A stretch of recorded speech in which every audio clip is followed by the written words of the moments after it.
Hello my YouTube friends, this is Brian with BG Model Works. It's been a little while since I've posted, so I thought I'd do a little update on a project I'm working on for my wife. She picked out this AMT Opal GT produced by Round 2, and we've been doing some work on it. Gotten pretty far so far. She's been the one who's been calling all the shots on this build. Right now the body's in white primer, because the color we're using, which is a metallic orange by Tamiya, shows up better on a white primer background rather than on a gray. We tested it out on some spoons and decided that the white was going to allow the best color show up. So we did the rally wheels, and then we just stripped the chrome off of those, and then the little flat black, and a little dry brushing to help them out. And they're coming up kind of nice. I think we'll do the center bolts in chrome. And then in the back, the detail on this car is very, very light, as one would imagine from a kit of this vintage. I did the AMT Round 2 1976 Gremlin. That was another kit that had it was really light on detail, but this one, this Opal GT kit, seems to be allowing some, aftermarket work and everything. It's not fighting me too much at all. In the back, we added some shocks to help out the back end detail a little bit, and then we did some really tiny little coils up in there, if you can see, just past the pumpkin. Some little coils. And then with this kit, we decided to use the V6 engine, the Buick V6. And we did that in a nice, in a French blue. It came out kind of nice. It was the closest color I could approximate for my collection of colors for a Buick blue. But we drilled out the distributor, added in some wiring, and then I got a little creative with, let's see if I can pop this out. No, I can't.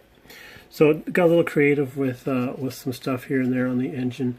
Like I said, the detail was real light, so it allowed us to get creative here and there. And this, where's BG at? Here he is. Hey, how's it going?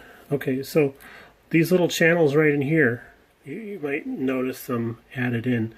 That was a large valley that went through on both sides. I think that was from maybe when this was a slot car body, I'm not sure. But I filled those in, added little donuts on the top to look like shock tower tops.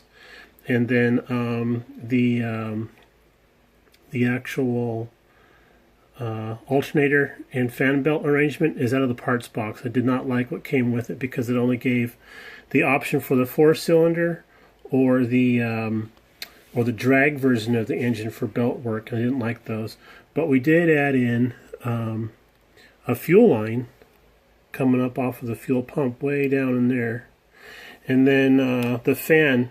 I decided to paint that yellow because I've done a couple of British cars and they have plastic fans that are yellow, and I always kind of thought that was a kind of a fun little color option. And this fan looked like it was going to be a plastic style flex fan also, so I went ahead and just did that in yellow. And then of course the car was gold. I flat sprayed the valve covers and then just went over the top with a black Sharpie to give us an oil cap. And then standard aluminum on the transmission, and then I did white headers for the exhaust. And it's kind of funny working on just a 6-cylinder engine after doing so many V8s. Got all my wire holes drilled and everything. I was like, man, I know I'm short a couple of holes here. No, I'm good. But yeah, this is going to be the body color here. This is the Tamiya metallic orange, and it's a TS92. This stuff is amazing. It lays down real nice. I just did a quick shot on the bottom here so I could put some color on there, and then I went over it with a little bit of a grime wash to bring out the bottom details, and then we'll go back and probably Sharpie over the cables and such. But I did have to shorten the drive shaft just a little bit, and technically on this car it's not really a drive shaft, it's actually a drive tube with a small rod that goes through there. But also with these type of headers I had to remove a crossbar that came off of these little shoulders right through here. I removed the crossbar because the headers would not fit, would not allow the engine to sit low enough. And we're using the GT style hood, or I should say actually it's the drag style hood. And this kit came with 3 different hoods.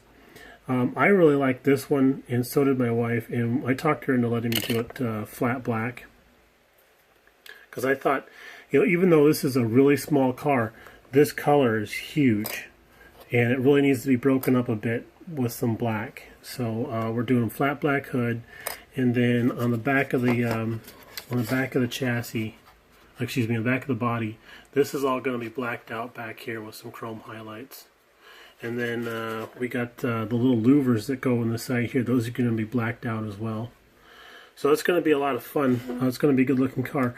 This hood is molded in some very thick plastic, and didn't fit quite right. I had to do a little bit of shaping, a little bending, and some shaving. I had to do a lot of shaving on the hood so that when the window glass is actually in place, it would sit flush with the body. So right now it sits a little low, but if I put the window glass in the body, it'll sit flush with it.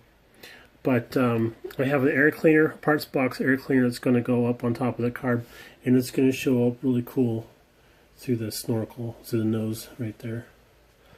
And then I think originally this kit had an option to do the headlights popped up or not, but you can tell that on the bottom side of this, the plastic is super thin in this area, so you could cut it out really easily. So you could just trace around there and then pop those out. But this version of the kit doesn't have the popped up headlights, so we're just leaving it down below. And then we're going to do the shark mouth style front grille, kind of Corvette-ish. And on the box art they have that, but they got the little rally lights in there. We're not going to do the rally lights, we're just going to stick with this. But there is some turn signal, some taillight options. We're going with the stock ones because these are deep enough that they're going to stick through the body, because the body is really thick back here also. You see that there? So we're going to do the stock ones. Those are going to stick out flush with the back end of the car. We've already test fit them. The optional ones that it comes with are supposed to look kind of Frenched, and they're not deep enough to look good. They sit back in there so far that they don't look that great. But I mentioned before that the car came with 3 different hoods. Well, this is also all the extra parts you get for the drag options and stuff, as well as some of those really awesome AMT pad printed slicks that are nice and squishy. But yeah, these are all the optional extras that we get with the kit that we decided not to use. So this is all going in the parts box afterwards. But the only complaint that I have about this kit was that the tires that came with it were there's like 3 sets of wheels, and you're supposed to match and combine them to get the right look you want. So it has these baby moons on the box art, and those were cool, but you could only use the drag slicks on those, and we didn't want to use drag slicks. So we went with the rally wheels. Well, the rally wheels didn't fit the tires that came with the kit, so I actually stole these tires out of a Corvair kit that haven't started on yet. But yeah, as far as that goes, the tires were the only complaint. Other than that, everything's going pretty good with these guys. I see I picked up some new subscribers in the last couple of weeks. I appreciate that greatly, and we'll talk to you again. Bye.